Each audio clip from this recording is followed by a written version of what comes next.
To me, the most important thing with the work here at the mission is that people matter more than things. There's always going to be people who live out on the street. I don't think you'll ever change it. I think if it wasn't for this place, a lot of people would be in a lot more desperate circumstances and more inclined to do desperate things.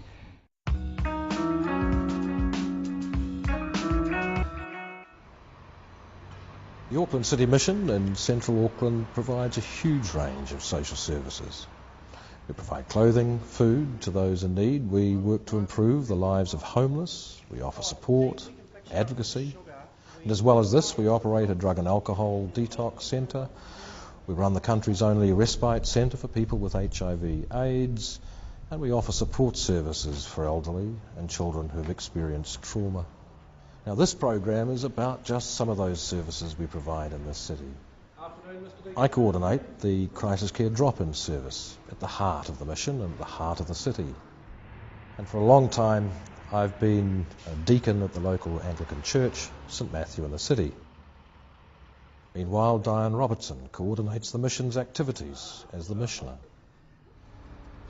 You know, it's been around for 84 years. And it was set up by the Anglican Church to work with, I guess at that time, the poor and the needy. I'm the first woman city missioner in New Zealand, and it's the first time that it's a non-clergy position. That's good. In the last 15 years, the government has pulled out more and more from providing social services, where the government basically closed down children's homes, they closed down mental health facilities, and said, people will go into the community and we will fund them. Now the people have gone into the community and the funding hasn't followed. And more organisations like ours have been there picking up the pieces.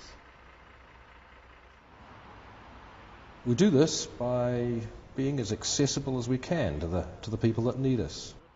Here at 140 Hobson Street, central Auckland, we've got a number of teams and services based here. Let's start. As you come in through the front door, you immediately walk into crisis care, drop-in service. Opens up 8 o'clock in the morning for drop-in. Anybody who needs a cup of tea, have a coffee, use the toilets, read the newspaper, play a game of chess, that goes from 8 till 9 in the morning. 9 o'clock, everybody's out, the grill comes up, and we're now opening and operating as crisis care. That's anybody who needs a food parcel, furniture, advocacy, advice, done by the same staff, in the same location. That goes from 9 in the morning till 5 in the evening. Doors reopen at 6:30 of an evening. Now that's drop-in again. That goes through till 9 o'clock at night. Throughout the day we offer food parcels to anybody who may find themselves needing emergency help. Well, all I do is sort of look after the food bank that they have. Hi Ray, how's it going? They help people out with food parcels, I make those up, and people come in during the day for bread and such forth.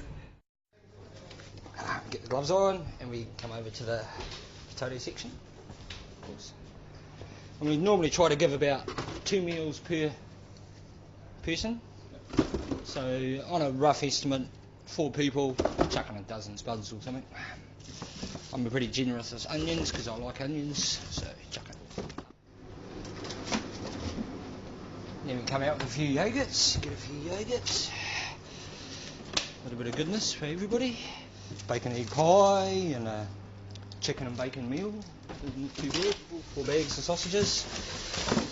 These look quite nice. One more for good luck, because you never know, they might like them. And that's about it. There's one food parcel for 4 people. So where do you get the food from?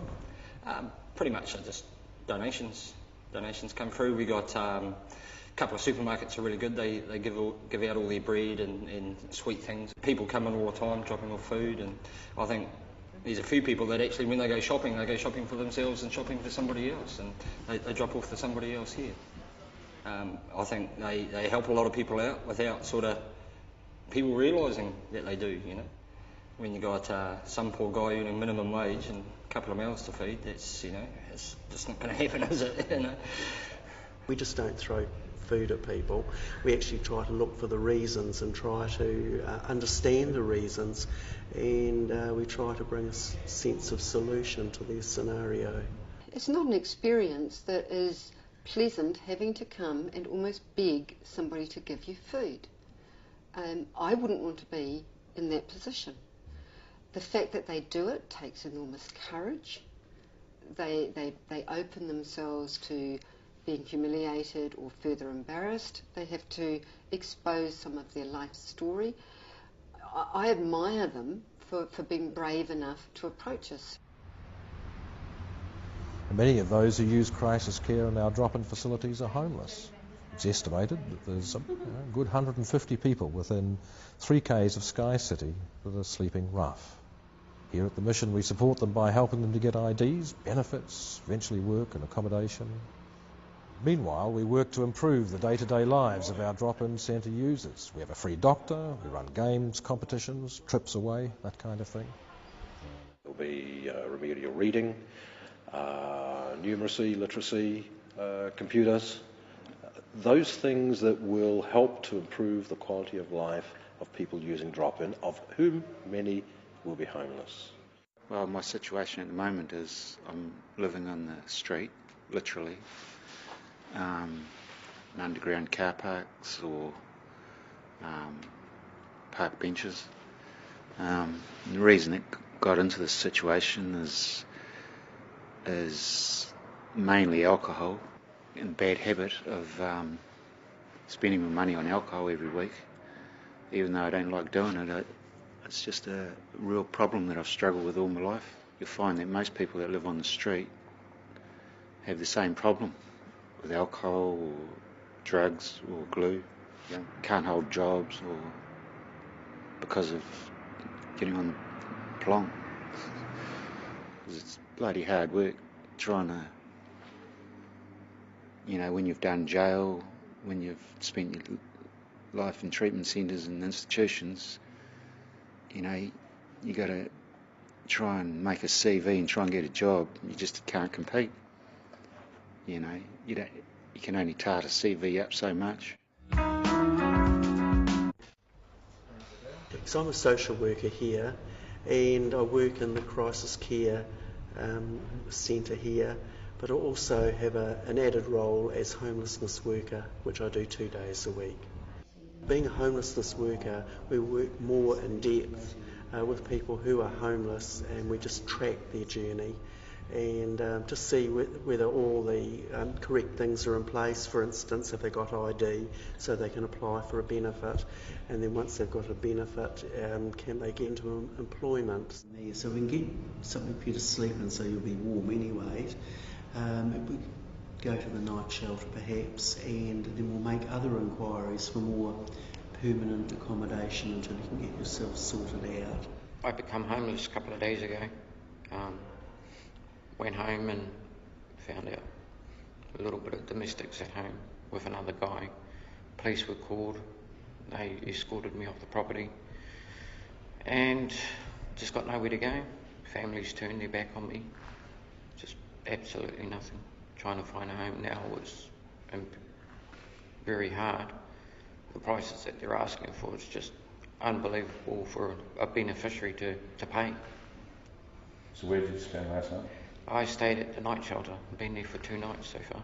You've got to try and keep yourself busy, trying to find a home, keep your mind busy, trying to do things, get a job. Just got to work things out slowly, day by day. The main perception of people on the street would be one of basically they'd just be criminals, you know. If they got to that situation, it's how did they get to that situation, why? And people always take the worst case scenario, you know. They don't sort of give anybody the benefit of the doubt. So, you know, they take the worst case scenario and they see them and they probably just think scum, really. But in some cases that would be true, but in a lot of the cases it's not so true, you know. Well, I've been coming in for about going on 27 years now. I'm still living on the streets myself, and I find it hard living on the street with police officers asking you can't sleep in areas, certain places you're not allowed to sleep. No, it was more places like the Auckland City Mission, people were starved. There's always that case, isn't there, you know, where some people could say he's just a bum, he doesn't deserve this, doesn't deserve that, but at the end of the day, he's still a person, you know, and he still has to be fed and looked after, and, you know, if he's not capable of doing it himself, then somebody has to do it for him. And I think I sort of know a few of the people that come in here, and quite a lot of them, are psychiatric patients that really can't look after themselves, you know, and they struggle. They struggle, and, you know, I feel sorry for them, you know. And they've been biffed out, you know, given a few pills and told that they have to get on with it, and there's just no way, really. I tend to think that our clients have been to all the other agencies. Many of them have been rejected by other agencies, so we have a residual group that are left. A group that are very self-expressive, a group that let it all hang out, that've got nothing to hide, and that's what I find so refreshing about working with our clients. And beyond working with homeless, the mission runs a city-centred drug and alcohol social detox service. Addicts who are keen to make changes need to be cleaned for at least 10 days before they'll be accepted into a full recovery program.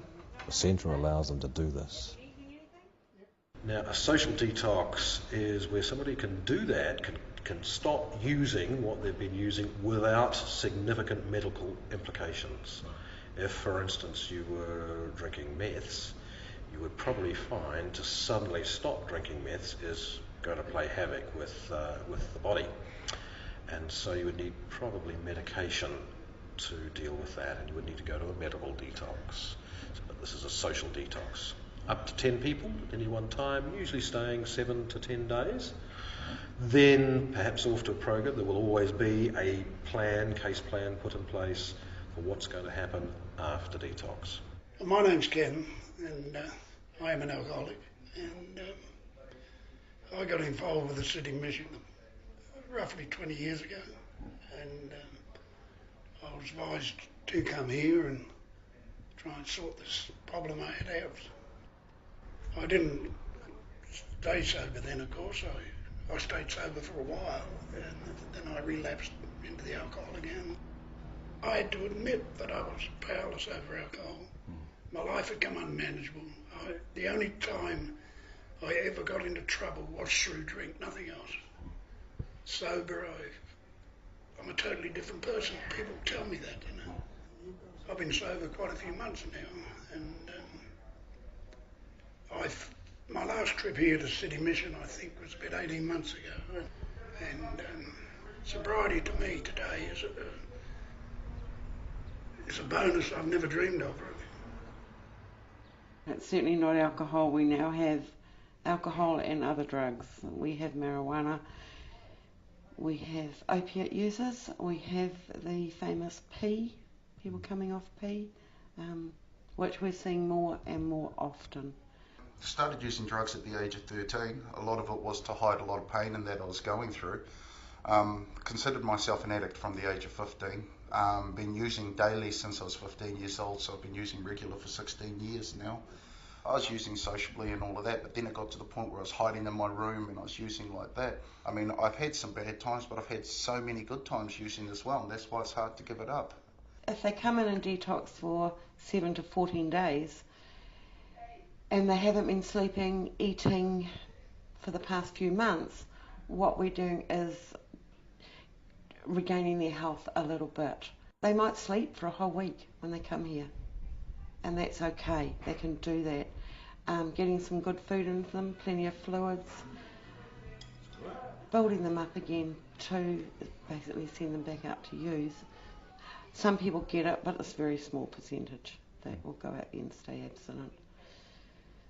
So we have to look at it as a reduction model, or working in this field you'd go absolutely crazy, because you can't save the world. A couple of years ago I was wishing to do something about my drinking, and I came in here, and then I did my 2 weeks here, and then I went out again, and I was all right for a short time, and then I fell over. I rang them and they said, yes, you can come back. which was absolutely wonderful. Just wonderful. Because here is where I feel so at home. It can happen to anybody. It doesn't pick out its victims.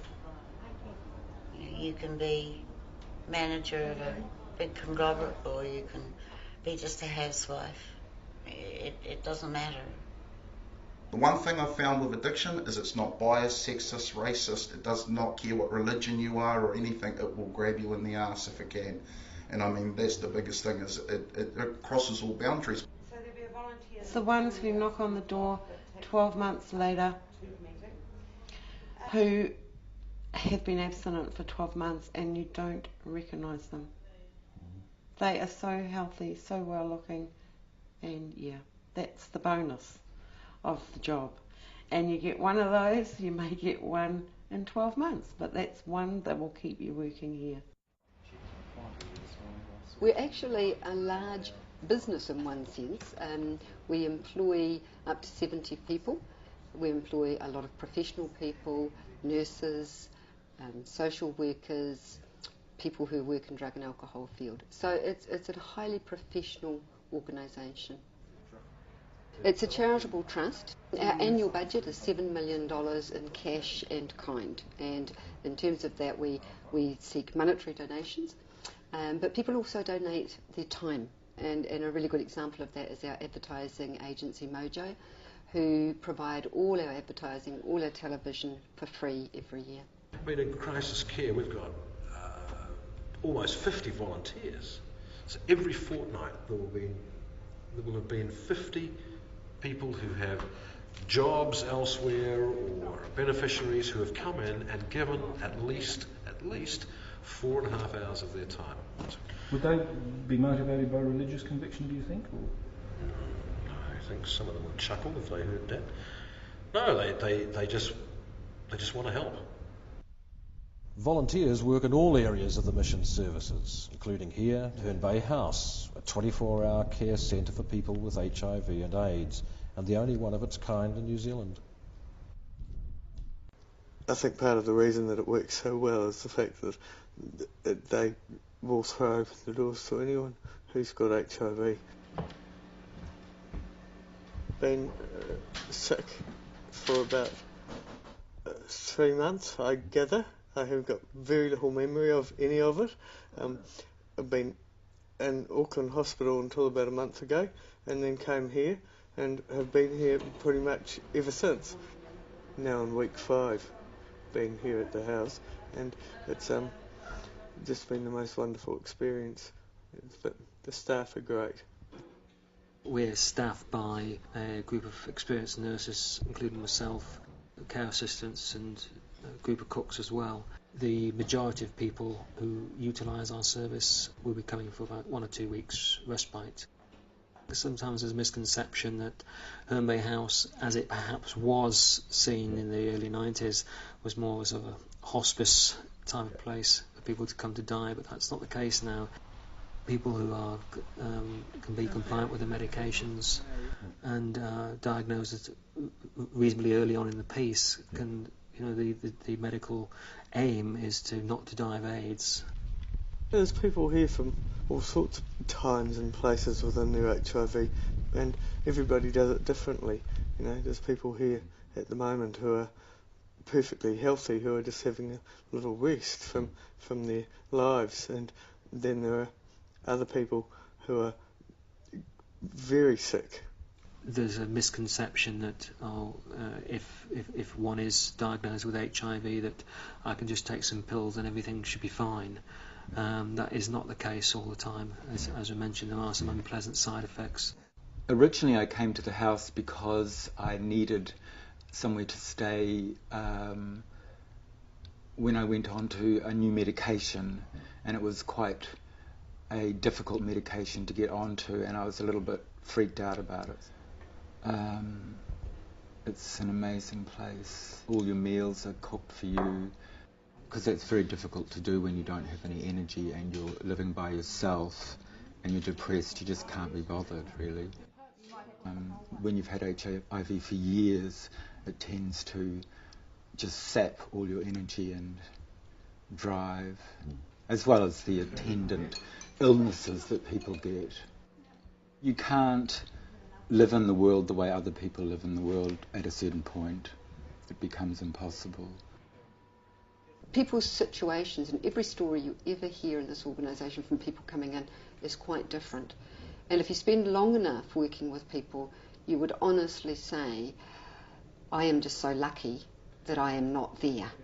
And at any time in our lives, either ourselves, a child, a relative, or somebody we know could be using one of our services. And so roles can change quite quickly in life.